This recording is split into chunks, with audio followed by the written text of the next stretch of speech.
दोस्तों, स्वागत है आपका नाज़ वॉइस में। अगर आप मेरे चैनल पर नए हैं तो काइंडली मेरे चैनल को सब्सक्राइब करें और नोटिफिकेशन बेल आइकन को भी प्रेस कर दें ताकि मेरी आने वाली सभी वीडियोस की अपडेट आप तक टाइम टू टाइम पहुंचती रहे। आज की कहानी है दो भाई। एक गांव में दो भाई रहते थे। बड़ा भाई बहुत अमीर था और छोटा भाई बहुत गरीब। बड़े भाई के घर में सभी प्रकार की सुविधाएं और धन दौलत सब थी, परंतु छोटे भाई के पास खाने के लिए चावल तक नहीं था। बड़े भाई का जीवन बहुत ही सुंदर तरीके से गुजर रहा था, परंतु छोटा भाई बहुत ही दुख कष्ट सहकर अपना गुजारा कर रहा था। दीपावली का त्योहार आया। बड़ा भाई अपने परिवार के साथ खुशियां मना रहा था, तो दूसरी तरफ छोटे भाई के घर में खाने तक को कुछ नहीं था। छोटे भाई के बच्चे भूख के मारे रो रहे थे।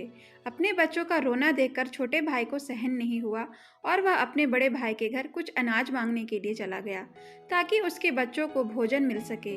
वहां उसने बड़े भाई से कुछ अनाज मांगा, परंतु उसने छोटे भाई का अपमान करके उसे वापस भेज दिया। छोटा भाई बहुत निराश होकर रोते रोते अपने घर को लौट रहा था। तभी उसको रास्ते में एक बूढ़े व्यक्ति ने रोका, जिसके सामने एक लकड़ियों का गट्ठर पड़ा हुआ था। उसने छोटे भाई को सवाल पूछा, बेटा तुम क्यों रो रहे हो? तभी उसे छोटे भाई ने अपने बड़े भाई के दुर्व्यवहार के बारे में सब कुछ बताया। तभी उस बूढ़े व्यक्ति ने छोटे भाई को कहा, अगर तुम मेरा या लकड़ियों का गट्ठर मेरे घर तक पहुंचा दोगे तो मैं तुम्हें एक ऐसा रास्ता बताऊंगा जिससे कि तुम बहुत अमीर बन जाओगे। छोटा भाई मान गया और उसने लकड़ियों के गट्ठर उठाया और उसे लेकर बूढ़े व्यक्ति के घर पहुंचा दिया।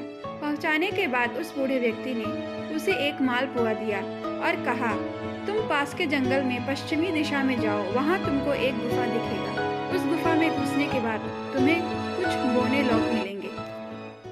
उन बौनों को मालपुआ बहुत पसंद है। वह मालपुआ के बदले तुम्हें कुछ भी देने को राजी हो जाएंगे। उनसे मालपुआ के बदले जादुई चक्की मांगना। गरीब भाई ने उस बूढ़े की बात को माना और वह उस गुफा में पहुंचा। वहां उस गरीब भाई ने 3 बौने व्यक्तियों को देखा। उनमें से एक बौने ने उस गरीब भाई को कहा, मैं तुम्हें इस मालपुआ के बदले कुछ भी दे सकता हूँ। तभी उसने जादुई चक्की का उस बौने व्यक्ति से मांगा। जादुई चक्की को देते समय उस बौने व्यक्ति ने कहा, यह जादुई चक्की है, तुम्हें जो भी चाहिए तुम इससे मांग सकते हो। जब भी तुम्हें किसी चीज की जरूरत हो, चक्की को घुमाना और मांग लेना। जब भी तुम चक्की को बंद करना चाहो, उसके ऊपर एक लाल कपड़ा डाल देना, चक्की बंद हो जाएगी। बोने की बात सुनने के बाद वह गरीब भाई अपने घर लौट आया।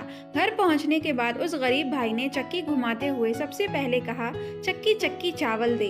तभी चक्की ने जादू से ढेर सारा चावल उनके सामने निकाल कर डाल दिया। उसके बाद उसने चक्की से दाल निकाला। गरीब भाई के परिवार ने उस दिन पेट भर के खाना खाया और सब सो गए।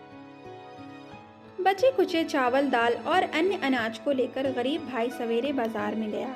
बाजार में अच्छे मूल्य में उसने उन अनाजों को बेच दिया। चक्की की मदद से वह हर दिन कुछ न कुछ अनाज बनाता और बाजार बेचने जाया करता था।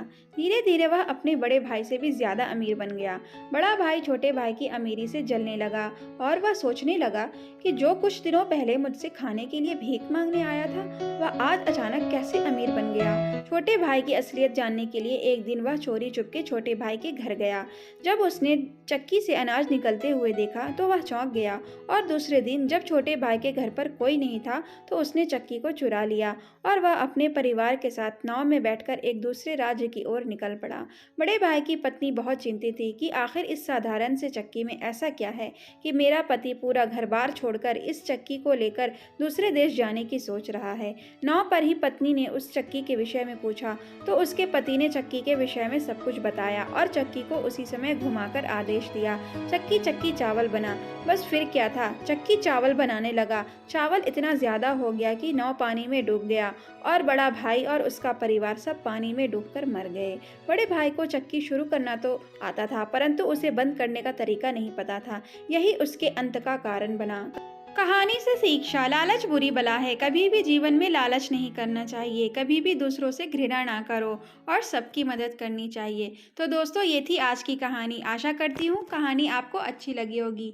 अगर अच्छी लगी हो तो कमेंट बॉक्स में ज़रूर कमेंट करें और इस तरह की मज़ेदार कहानियाँ सुनने के लिए मेरे चैनल नाज़ वॉइस को लाइक, शेयर और सब्सक्राइब करें। Thanks for watching.